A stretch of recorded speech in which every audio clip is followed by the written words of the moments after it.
Well, President Trump made his selection or his nominee for the Supreme Court this week. Perhaps some of you heard his speech or were aware of that or watching that. Judge Neil Gorsuch.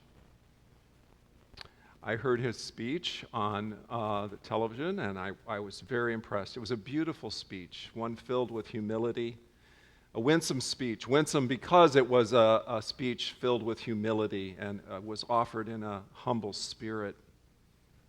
Here's a guy who went from Columbia to Harvard to Oxford. I don't think he's a slacker. Down to earth as they come, very direct. And I wrote down some of his comments, which I want to share with you. For our theme today is humility leads to caring. I think we could also flip that and say caring or compassion leads to humility, but the title is what it is. Gorsuch began his speech by saying, "I'm very aware of my imperfections." Well, we don't know him yet. He went on to say, "I began my career under Justin Byron White. I was a law clerk for Justin Anthony Kennedy, and I am thankful for them, my faith, my family, and my friends. I would not attempt this without them." He's gathering the community around him as he's thinking about this new task that he's undertaking. "I am honored and humbled to be here. When we judges don our robes, it doesn't make us any smarter, but it does serve as a reminder of what's expected of us: impartiality, independence, collegiality, and courage." It was not what he said as much as the way he said it that impressed me, although in both things impressed me at the same time. While Judge Anthony Scalia was a brilliant showman and rhetorician, as we've heard, Neil Gorsuch is an understated person, a direct speaker, a humble man, and conciliatory, obviously.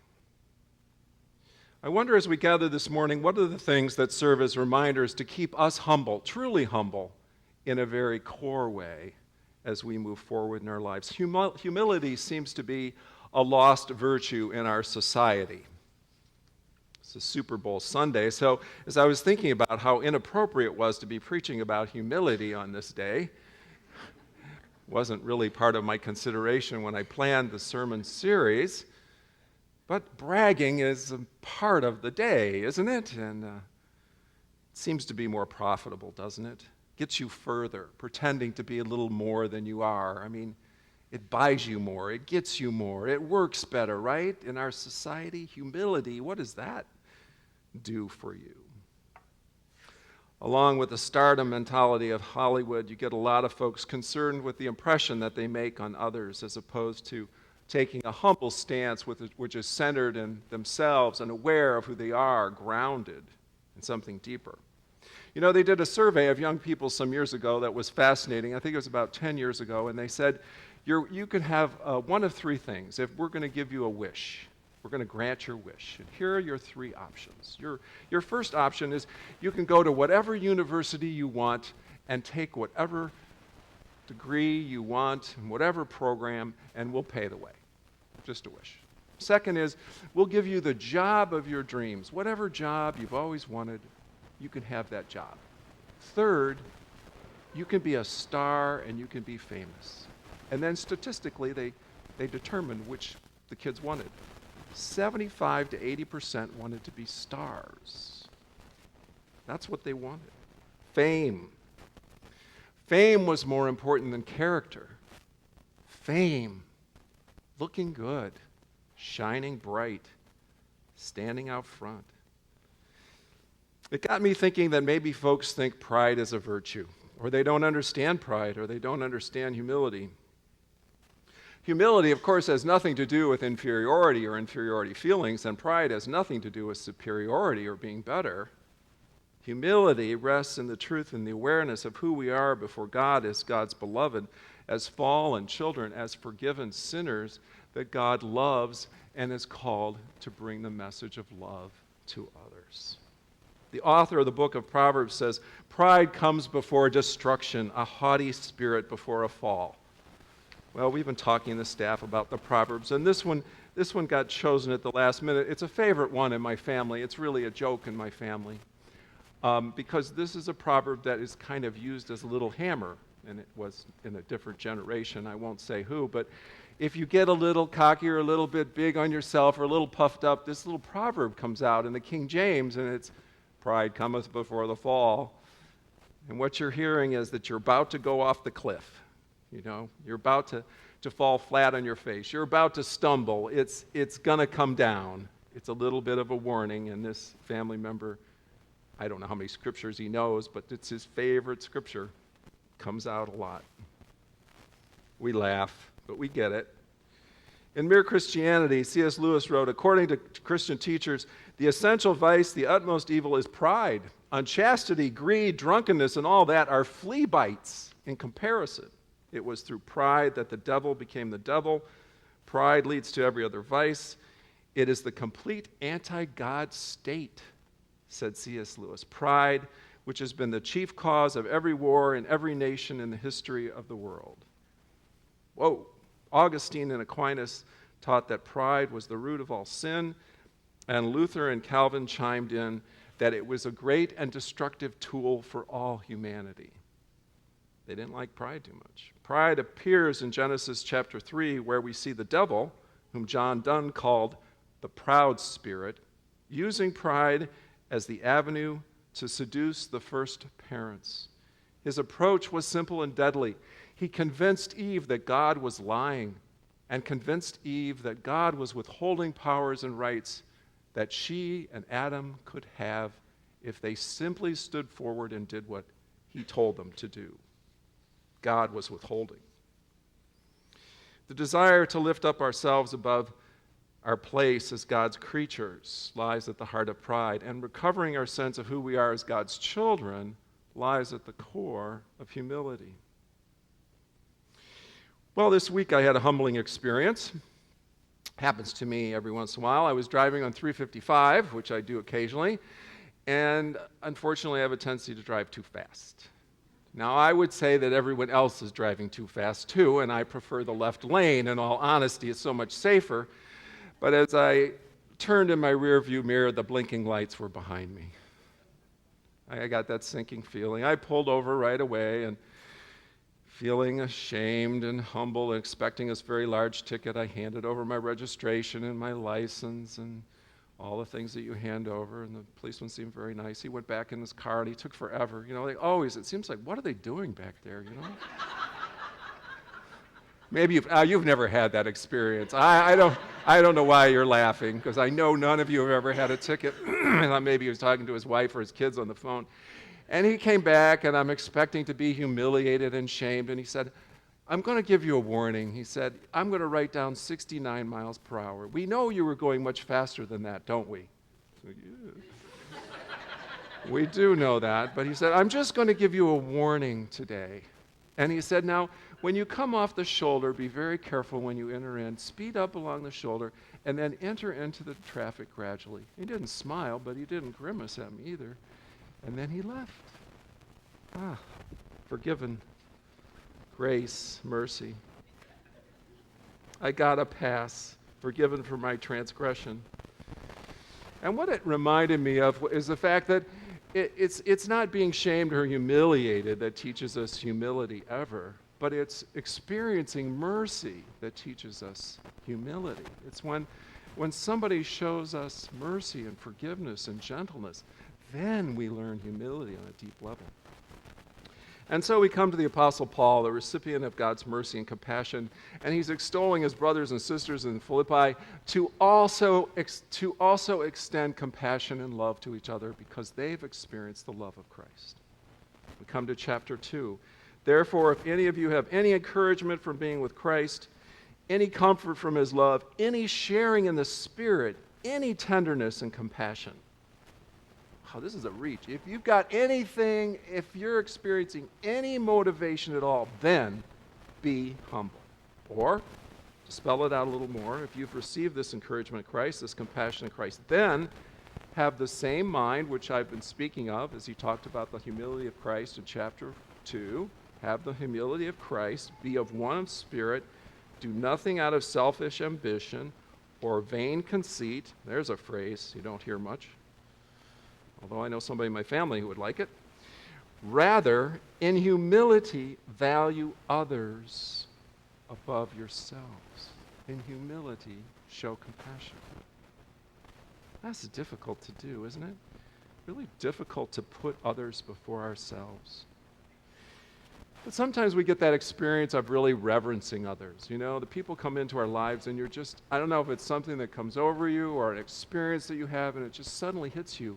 That's an amazing person. And this desire of wanting to honor them and reverence them really comes upon you. I think that's another humbling experience. There was a professor in my seminary by the name of J. Christy Wilson. I don't know his first name. But J. Christy Wilson had been a missionary in Afghanistan for 30 or 35 years, and he was just the sweetest and humble man in the world. He was amazing.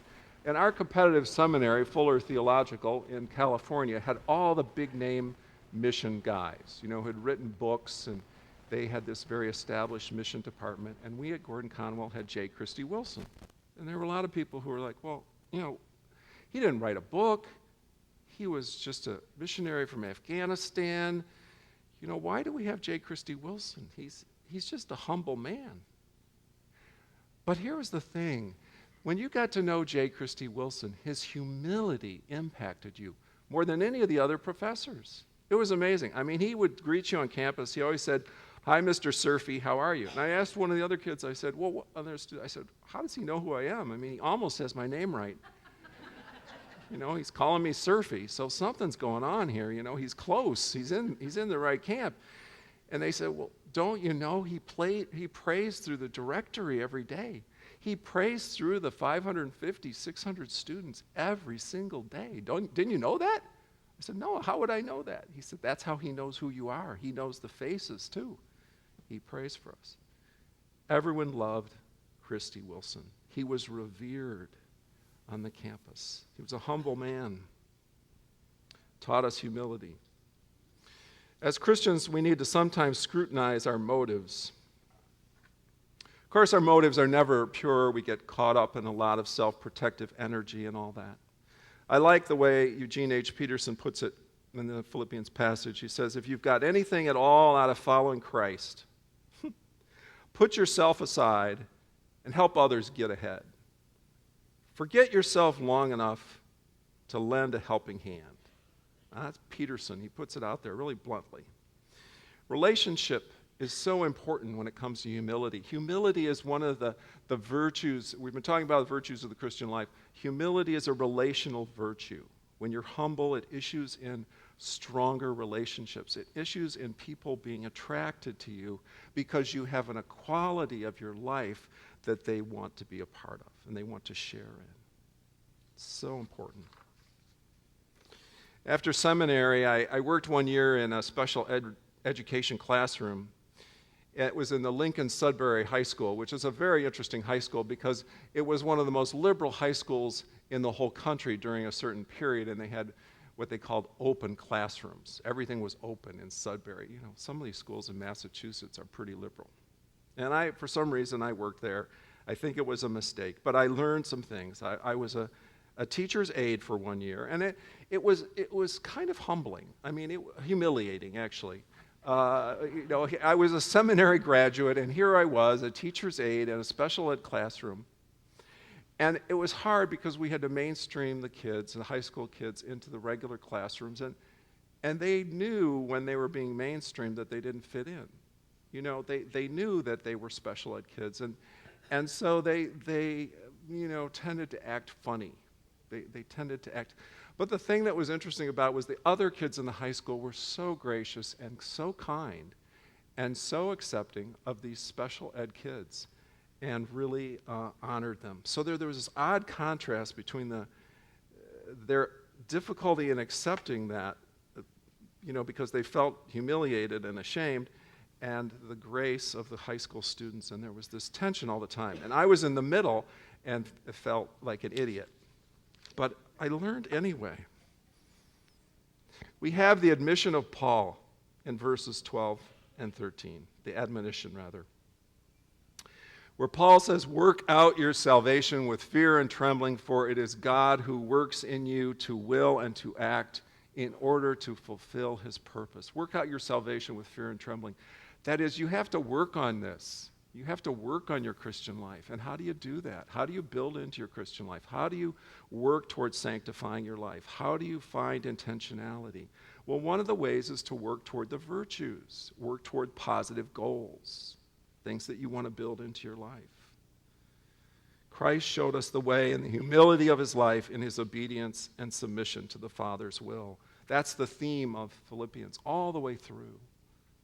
The example of Christ, the example of Paul, the example of Timothy. Follow this example. Work out your salvation with fear and trembling. And it means that even though we know that we are justified by faith, there's much work to be done. So how does one do that? Well, I think one of the ways is we observe the people around us, the people that you admire, the people that you want to imitate. And the minute you try to find your own humility, well, that doesn't work. I mean, try that. I'm so humble. Oh, yeah, I'm really humble. I'm really humble. I'm feeling my humility. Try that approach. That doesn't work. Many of you are familiar with the old classic, the Frank Capra movie, It's a Wonderful Life. You all know. So I've heard a lot of people. Somebody the other day said that was their favorite movie. I can't remember the group we were in. It's a Wonderful Life. Played by Jimmy Stewart in the movies. And, you know, Jimmy Stewart's in this small town, and he's running this savings and loan bank. And, you know, he's giving loans to people and helping to make the community work. And the little town, things are functioning and going well. And sometimes he lets people off a little bit because he's not the best. I mean, he's not a tough businessman. He's kind of a gentle guy. And he's not concerned about the bottom line, but about the flourishing of the community. He doesn't get rich, of course. And then at some point in the movie, he loses his sense of self completely. He feels that his life has no value. He feels like he really has no purpose. He feels like he's a washout, and he even becomes suicidal. And then during this time, he gets a vision of what Bedford Falls would look like if he had never been born. And then the movie takes on a dreamlike quality. I think it even goes to black and white from color. I'm not sure. Is that right? Does anyone remember this? No, that's wrong. I made that up. Okay, thank you. Guess it's not my favorite movie, but anyway, works for a sermon illustration when you're only an interim pastor. No, just kidding. Can't resist. Anyway, so what happens is he looks around and he sees this depressed and sad town where things are not working, where there's the rich and there's the poor, and there's hardly anyone in the middle. The town is falling apart. Without George Bailey, the town simply does not work. And so it is for us. I think so many times we underestimate our value, the small contributions that we make, the acts of kindness, the helpful things we do, the little letters we write, the way we show friendship to one another, the smile, the caring. And I'm wondering if we can change our mental picture of our community and of the communities that we live in so that we can see them more as fabrics of which we're a part of rather than feeling alienated and feeling like we have no impact. Why do we feel we have so little impact when we do? Can we visualize the whole? One of the most brilliant community builders of our times is a Franciscan priest by the name of Richard Rohr. I've followed Richard Rohr for years. Richard Rohr has written many books, and he's a brilliant guy. He's a big talker. You know, once he gets going, he can't stop. He's a big talker. He's prophetic. He's a big thinker. He's really good at getting groups together and convincing people of new truths and starting new movements. He's been involved in the men's movement. But when you hear Richard Rohr speak and you get him in a smaller group, he'll talk about the problem that he's had with pride over the years. And he knows it's his downfall. And he has to check himself, and he has to rein in his ego, and he has to surround himself with people who are a little bit confrontational and say, you know, Richard, you're moving over there to that peace. And he prays through it a lot. And I'm convinced that the reason why he's so successful in his leadership now and increasingly is because he's learned humility. He's really taken that pride on. And Rohr says the most common Christian short prayer is, Lord, have mercy. That's what he prays. Lord, have mercy. Have mercy on me. Have mercy on the people around me. And that's where he starts. Starts with God's mercy. He goes from there.